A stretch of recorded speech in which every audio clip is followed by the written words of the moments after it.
and welcome to the Room of Rock with Ted and I. Now, as we all know, Kurt Cobain had a heart-shaped box, but we, here in the Room of Rock, have got a guitar-shaped box. So hang around and see what's inside it as we unbox this little beauty.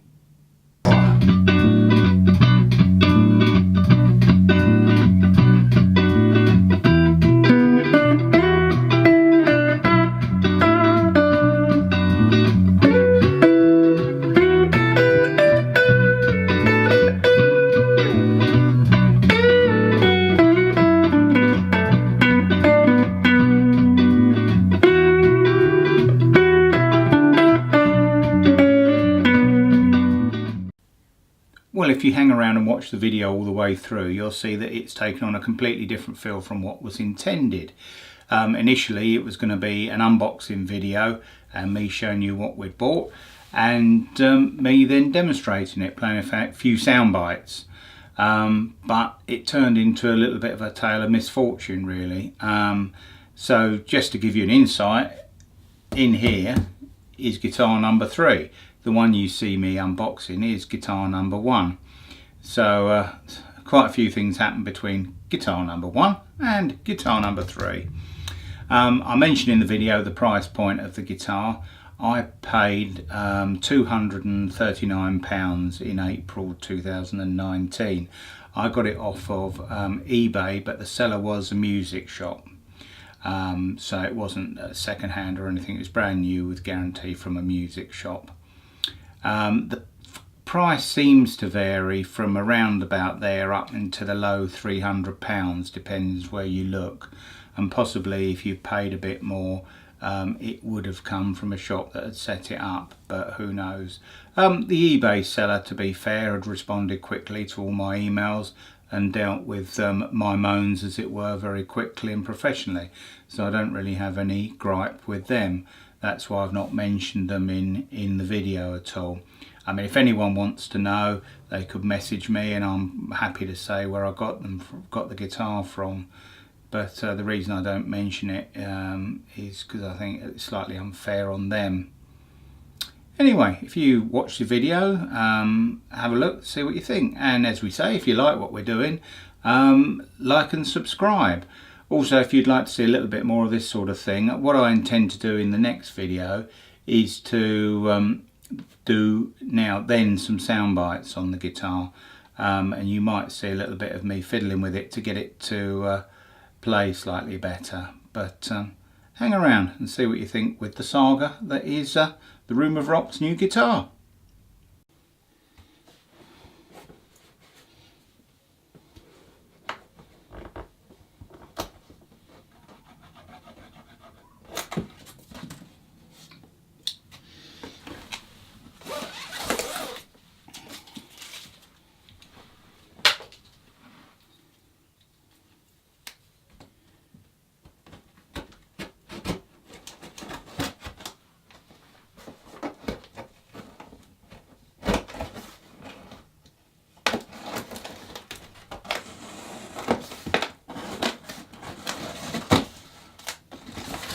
Well, it looks well wrapped.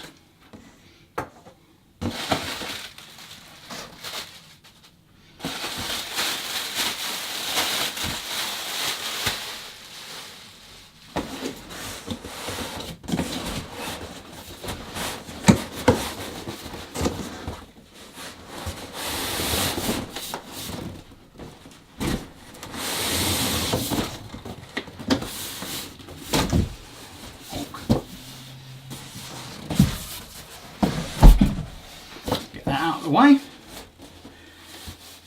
Alright, there we go. Look.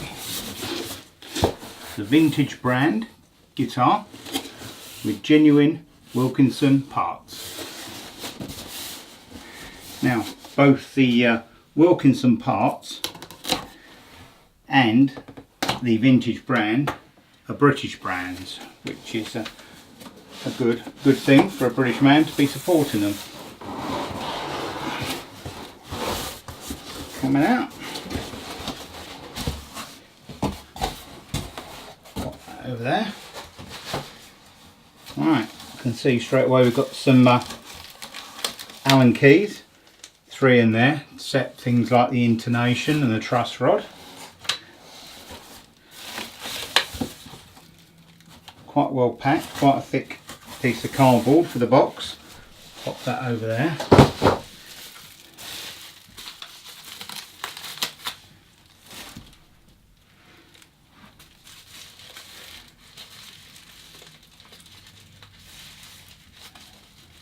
Got a sticker here warning me that the bag isn't a plaything. Ooh.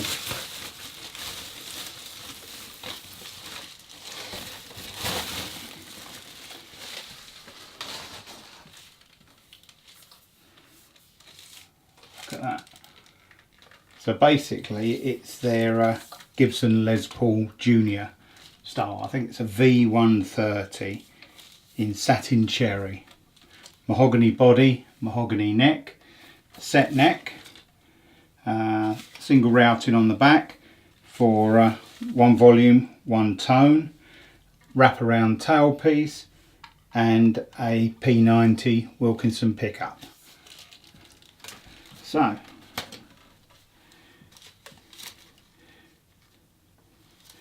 that's telling me we've got a new bone nut, which is a graphite nut or graphite impregnated nut.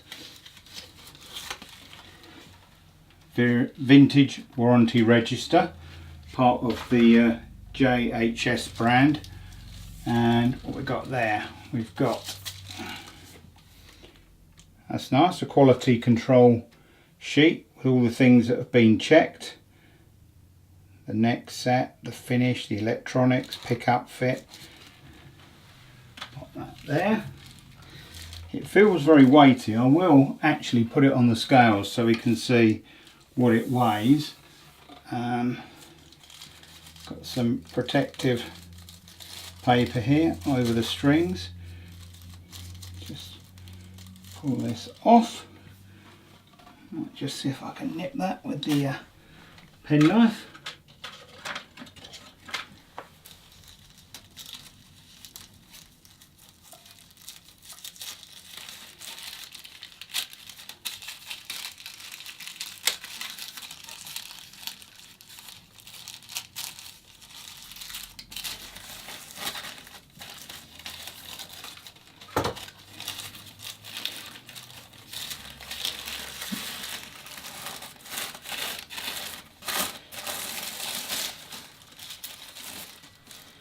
Now, interestingly, there's no attempt at it being in tune.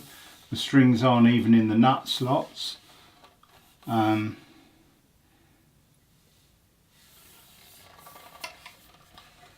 Initial impressions are very nice. The finish looks good. We've obviously got a bit of plastic over the plastic pick guard and the back routing cover. The neck looks nice, possibly could do with a bit of lemon oil. The frets look quite well polished. The fret ends are slightly sharp, feeling that, just slightly, but then to be honest, whilst it's a British brand, it's got to be made in the Far East, so it's been in a shipping container, it's been in a warehouse where it was assembled or whatever. Is that a mark there? Have a look at that and check that out. But no, initial impressions are very nice. The volume and tone knobs feel very smooth.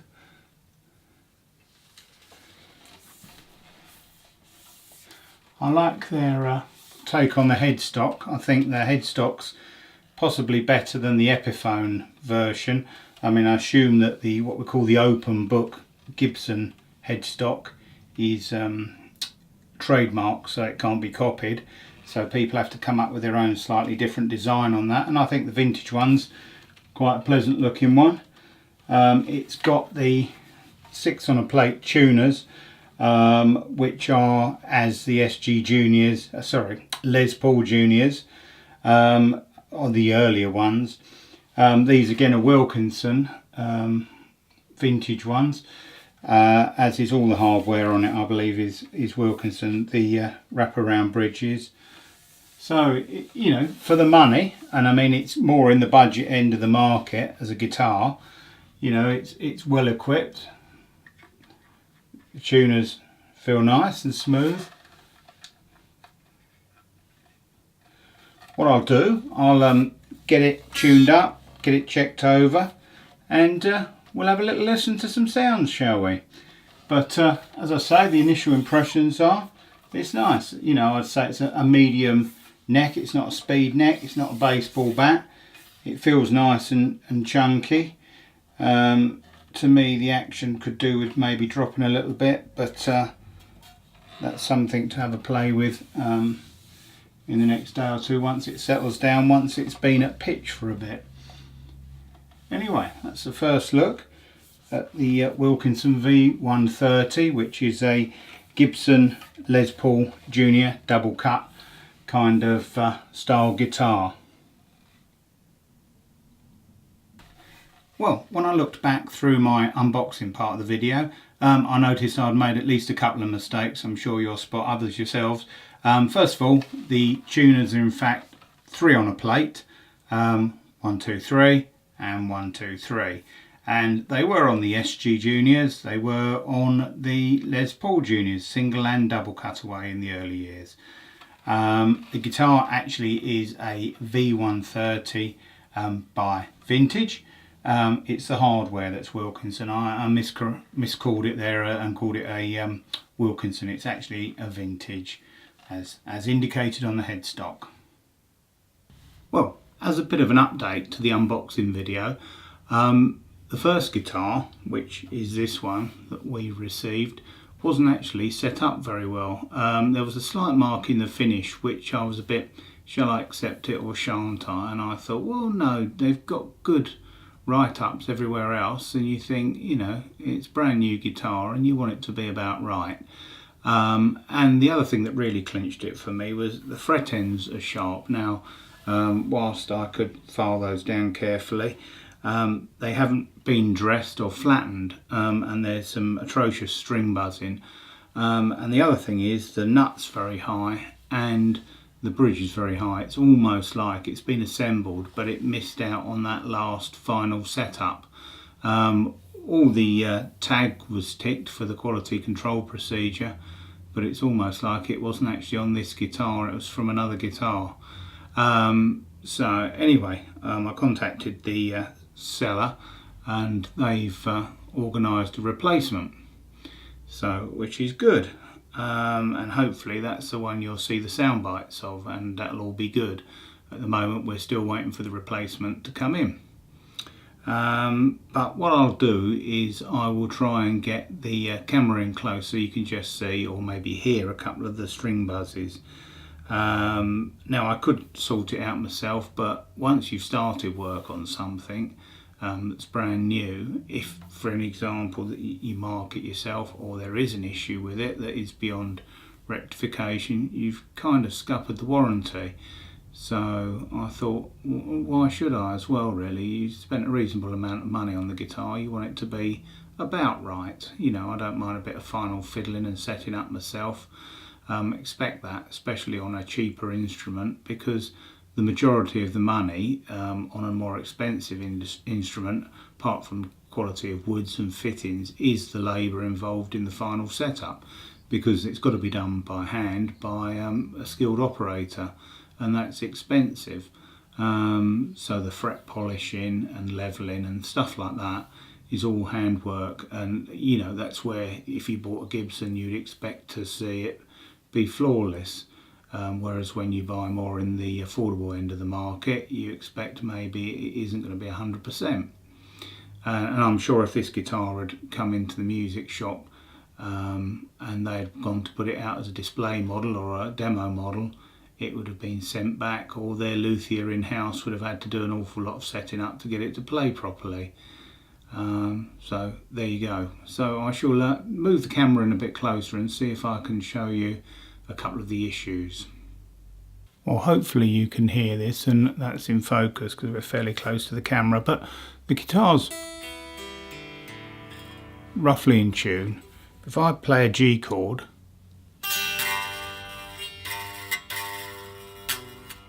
You hear that? And that's the A string and the lower E string. And then if you play a D with an F sharp bass, you know, that isn't a note. That's, and the frets look seated, it's just they've not been levelled.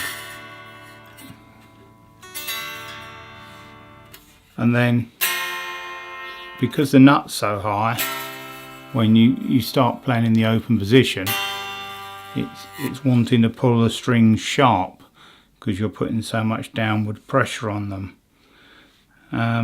So that's disappointing. There is another point here higher up the neck where it also does the same thing. It buzzes, but yeah. So that's the main thing.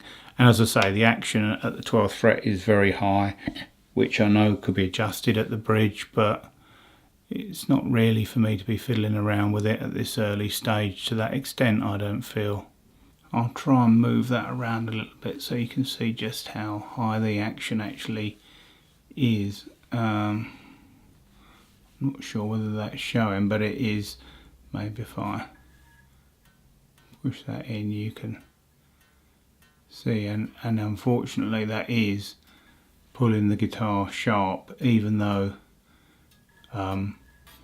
open strings are in tune, and if you do a harmonic at the 12th fret it's in tune, so the intonation on the bridge is right, and it's just that the sheer fact that you're putting so much pressure on the strings to get them down to the fingerboard that is pulling them sharp. I'm not sure whether that's coming out, hopefully it is. Anyway, I'm hoping that the next one arrives and it's absolutely fantastic, because this is a guitar I really wanted to love. It's, you know, it's something I've been thinking about for a long time, a single pickup P90 guitar, and this one really fitted the bill for me. I love the look of it, the colour. So I'll let you know how I get on. Now, one thing I don't know if you can see is the corner of the logo here is cracked, the V in vintage, so the headstock decal's not been applied very well there.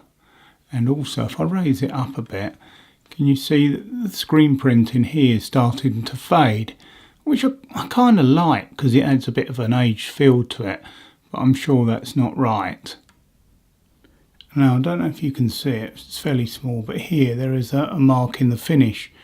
It's almost like there was some dust or something underneath when the lacquer was applied, and it's just flaked off, because there doesn't appear to be any wood damage like a dent or anything.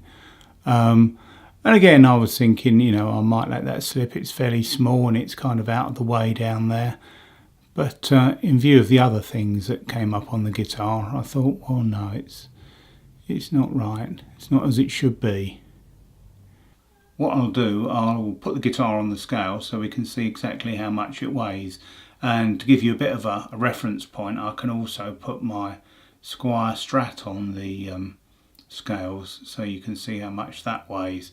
I mean, that's a fairly weighty Squire. It's an old one, and it's obviously solid wood. It's a full size body. It's not one of the later thinned bodies. So it's a weighty guitar, but it gives us a bit of a reference point to weight, because this is surprisingly heavy, which is good for sustain and etc. It's not a problem, but it's not a light guitar. It's saying £7 in old money for the Squire Strat.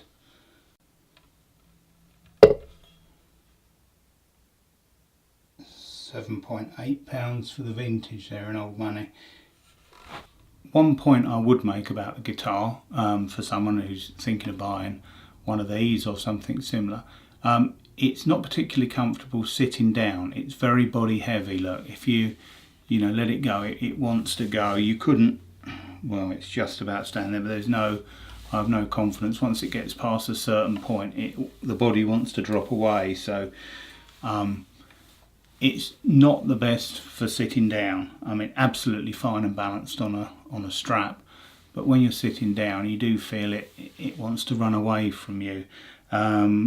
where people like myself that are maybe working on a computer and got the guitar on their lap as they're using their DAW or their DAW, their recording software, you know, you'd have to be careful because it either could slip or it's going to be in the way. Whereas if I've got a Strat shaped guitar on my lap, you know, it's something I quite often do, and I just, you know, go across it to use the controls on the keyboard. But it's just a point, it's no criticism of the guitar at all. It's something that it is very body heavy in the seated position. It does, you know, it's wanting to go up there, look, you can see. If you do that, it'll stay there, but it's something to be aware of. Well, as an update to my initial unboxing video, believe it or not, we're now on the third guitar. The first one was returned because the action was way too high at the nut, too high at the bridge, so it was completely unplayable, and it had a couple of marks on the body, or a mark, sorry, it had a mark on the body. I received a replacement guitar which, whilst it played a bit better, it still had nowhere near being set up, and that one had a couple of marks on the body, had a couple of scuffs down the bottom here. Now this is the third one, and again it does play a bit better. It hadn't been set up at all, there'd been no attempt to intonate it or adjust anything, and whilst I understand that, you know, these have come out from the factory, they're not going to be set up to play, you know, brilliantly. They should be, you know, at least 80% there, and this, it just been put together. It hadn't had any fret dressing, the ends were sharp, the bridge was nowhere near intonated, and again it has got a little small mark on there which I might try and zoom in and show you. Now I'm obviously going to live with this one because I'm absolutely getting fed up with them keep going back and losing the time. You know, it's been weeks since I initially purchased the guitar to getting actually one that I feel is mine and I can play and, you know, fiddle about with. The second one, also the worst bit for me, was that on the top of the headstock, where it had been sanded, it had been caught at an angle here, so the headstock had lost part of its little wing there and it wasn't symmetrical. And you think, well, that's your logo, that's your whole identity, your brand. You would think that if that had happened in manufacturing, that neck really should have gone in the skip. It shouldn't really been seen on a production guitar and got sent out with a full QC inspection certificate with it.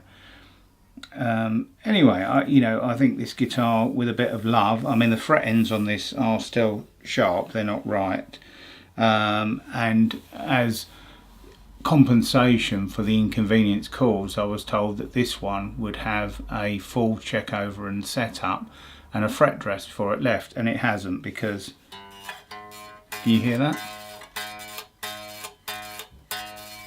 You know, that's, and there's a few dead spots on the neck where the strings buzz. Now that's,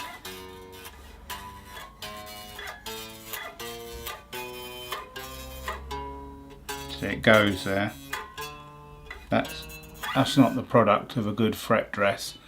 So again, really it's just been dispatched without being checked. I think the shame of it is, I think in essence the guitar's, you know, a great guitar. It's got good quality hardware on it, etc. But it's no good if that final assembly isn't right. And checking, you know, you've got to be realistic at the price point. You're not going to get the setup out of the box that you would from a custom shop Fender or Gibson or something. But I think that, you know, if this had a different brand on it, you know, maybe it was a Squire or an Epiphone at the same price point, the setup would be a hell of a lot better and there wouldn't have been all the issues that this one's had. Anyway, that aside now, I intend to, oh yeah, one thing I would say is, you know, the strings, I don't know whether you'll be able to see it, you probably won't, but they're meant to be brand new because it was a brand new guitar, and they're rusty. You know, that's rough and they feel rough underneath. So they've corroded, so you think, okay, they might have been brand new, but the way the guitar's been kept or whatever, you know, packaged, they've deteriorated. And I had a Yamaha acoustic that when that arrived, it took the wrapping off the strings and they sounded fantastic. They sounded, you know, fresh, vibrant, just like a good set of acoustic guitar strings should. Whereas these, you know, I think are contributing to part of the problems of the guitar. I think they really want thrown straight in the bin. It comes with 10s on it. Just so you know, I'll put a mic on it to check, which is kind of what you'd expect with a Gibson scale length. Fenders tend to come with 9s as standard because there is more string tension involved. Gibsons tend to come with 10s, and this is no exception. This has got 10s on it. So those strings, it will in time, what I tend to do is try and play it a little bit and just like let it settle a bit, and then take the strings off, oil the neck up, and then put some new strings on them, some decent strings. One thing I discovered was a bridge is quite a clever bit of kit, because these screw-in posts that adjust the height, you've got grub screws at the back to adjust the overall intonation, and then you've got a separate segment here for the B and G string to adjust those slightly.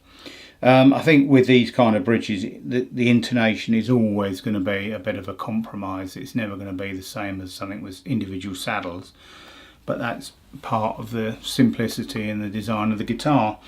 But the posts on this, they're split, so once you've adjusted to get the height you want, there's a little grub screw in the middle of them, and you then lock them down, so that pulls the head down onto the bridge, so that prevents the bridge from wanting to cant forward, which they tend to do under string pressure. So you can see it's fairly nice and parallel there to the guitar body.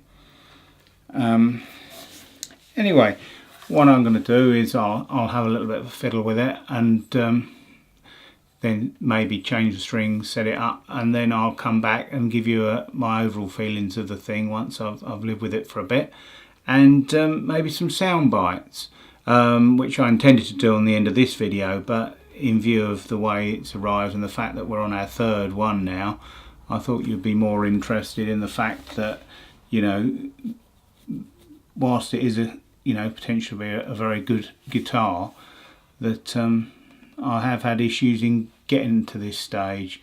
It's unusual because, to be honest, when you look at the reviews and that, I've read very little that isn't positive on the brand.